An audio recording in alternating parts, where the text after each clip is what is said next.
Beyond Mortal Boundaries, Chapter 12, The Gifts and the Fruits of the Spirit. The Gifts of the Spirit, 1 Corinthians chapter 12, verses 8 through 11. 1. Word of wisdom. 2. Knowledge. 3. Faith. 4. Gift of healing. 5. Miracles. 6. Discerning of spirits. 7. Diverse tongues. 8. Interpretation of tongues. These gifts are also enumerated in 1 Corinthians 13, including the ability to speak with tongues of men and of angels, the power to move mountains, raise the dead, give all that one has to feed the poor, and even his body to be burned. Yet without the divine love, these gifts are worthless and in vain. The fruits of the Spirit, Galatians chapter 5, verse 23. 1. Love.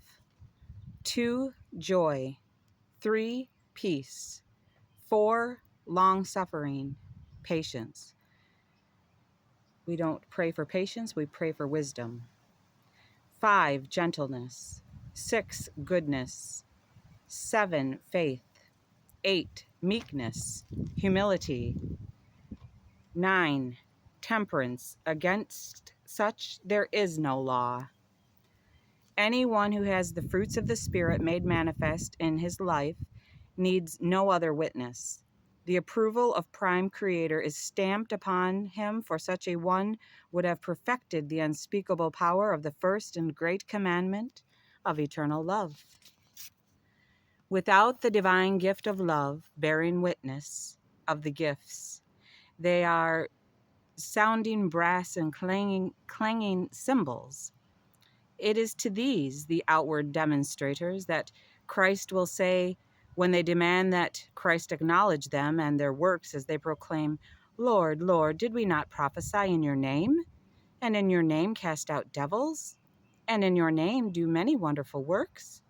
Then comes Christ's answer, direct and without apology. Then will I profess unto them, I never knew you. Depart from me, ye that work iniquity.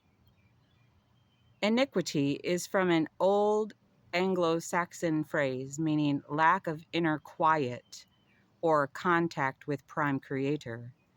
It is a condition of emotional disturbance or abandonment or hysterical display of unseemliness. In this condition, the contact with Prime Creator and Prime Creator's power is impossible. The peace that passeth understanding is unknown. Be still and know that I am. I am. Be still and know that I am Prime Creator. Only in that inner stillness is this accomplished. Only through that deep inner quiet or peace does Prime Creator operate. Only through that majestic divine holiness can anyone contact or utilize the powers of Prime Creator, or rather, permit Prime Creator to do the works of accomplishment. And since these uncontrolled, emotional, immature ones are working entirely through their own displayed abandonment, without any contact with Prime Creator, they are working in iniquity. Only through love, developed into a sublime devotion of selfless, melted humility, of almost incomprehensible peace, can Prime Creator or Christ assist in any works. These demonstrators are truly working in iniquity without any contact with Prime Creator. And in our day, iniquity is understood to mean great wickedness, which it is. These abandoning ones are abandoned to themselves, and they demand the same iniquity of all whom they contact. They realize not, in their emotional uncontrol, that they are serving the disturbed, immature emotional cravings of their own mortal selves. And Christ will rebuke them, saying, I never knew you. Depart from me, ye that work iniquity. What Christ will actually be saying is, I had no part in your professed mighty miracles. I was shut out by your own iniquity, and I do not know you.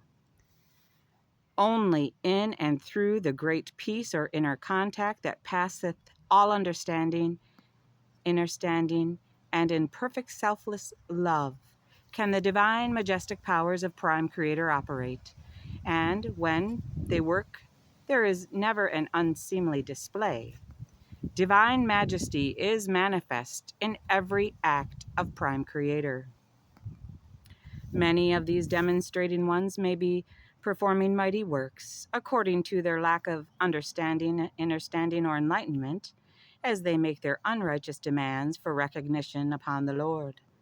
Their works are but their own works, performed in pride and arrogant self-righteousness, and their works will be rejected, along with their mighty claims and their unrighteous demands for glory and rewards. And so it is that the gifts can be misused and abused and defiled by self-righteous, inferior mortals who work in unrestrained, unrestricted abandon. It is not by the use of Prime Creator's dynamic gifts that the righteous will be known. It is by their fruits only that they will be acknowledged and accepted. By their fruits shall you know them. There are some of these misguided ones who believe that the gift of tongues is the whole purpose and meaning of life, and that those who do not possess this gift are totally unacceptable to Prime Creator. In this, they err greatly. The gift of tongues is the most easy gift for the evil forces to mimic in a counterfeit display of supposed power.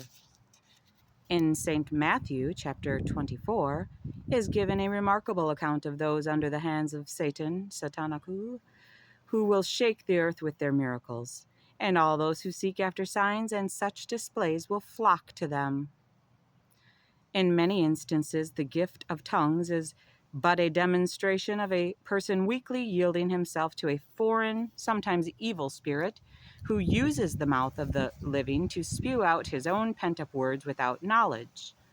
There are thousands of such instances in which some defiled, discarnate, disembodied spirit, wishing to gain attention, takes over the tongue of some self-righteous, unsuspecting mortal. There are the spiritualist mediums who lend their bodies and minds to disembodied spirits to take over and to use. In Bible times, they were rejected and condemned, and from the time of Moses on down, they were placed under the penalty of death.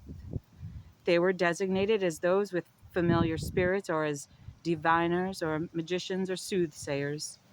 Today, those who are manipulated by these, often very evil departed spirits, are coming back into vogue. They are highly sought after, though in the book of Revelations, chapter 21 and verses 6 to 8, is given this information of what will happen to them at the coming of the Son of Prime Creator. And Christ said unto me, it is done. I am Alpha and Omega, the beginning and the end. I will give unto him that is athirst of the fountain of the water of life freely. He and she that overcometh shall inherit all